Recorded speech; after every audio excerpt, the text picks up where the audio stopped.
Hi hello నమస్తే welcome to Telugu post channel. నేను సింధు. పార్లమెంట్లో కలకలం రేపిన కలర్ స్మోక్ గురించి మీకు తెలుసా? అయితే ఈ వీడియో చూడండి. లోక్సభలో బుధవారం కలకలం రేపిన రంగు గ్యాస్ డబ్బాలు ఎంపీలను ఏ విధంగా భయాందోళనకు గురి చేశాయో చెప్పనవసరం లేదు. కాగా ఈ రంగు ఎలా లోపలికి వెళ్ళాయని ప్రస్తుతం పెద్ద ఎత్తున చర్చ మొదలైంది. దేశంలోని అన్ని రాష్ట్రాల్లో చిల్లర మార్కెట్లో రంగు గ్యాస్ డబ్బాలు ఎక్కువయ్యాయి. అయితే ఈ ఘటన జరిగినప్పటి నుంచి రంగు గ్యాస్ డబ్బాలు అంటే ఏమిటి అని అందరూ గూగుల్లో తెగ వెతకడం స్టార్ట్ చేశారు. ఈ రంగు డబ్బాలను స్మోక్ డబ్బాలు లేదంటే స్మోక్ బాంబ్స్ అని కూడా పిలుస్తారు. ఈ స్మోక్ గ్యాస్ డబ్బాల వినియోగం చాలా దేశాల్లో చట్టబద్ధం. దాదాపు అన్ని రీటైల్ మార్కెట్లలో ఇవి అందుబాటులో ఉన్నాయి. చాలా మంది అనేక ప్రయోజనాల కోసం ఈ స్మోక్ గ్యాస్ కంటైనర్లు యూజ్ చేస్తున్నారు.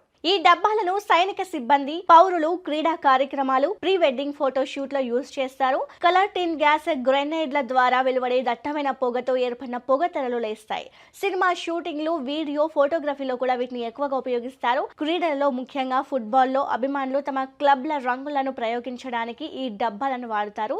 యూరోపియన్ ఫుట్బాల్లో అభిమానుల క్లబ్లు స్మోక్ క్యాన్లు అండ్ పైరోలను ఉపయోగిస్తారని సమాచారం. ఇలాంటి కలర్ డబ్బాలని ఇప్పుడు లోక్సభలో తీసుకెళ్లడం దేశంలో కలకలం రేపింది.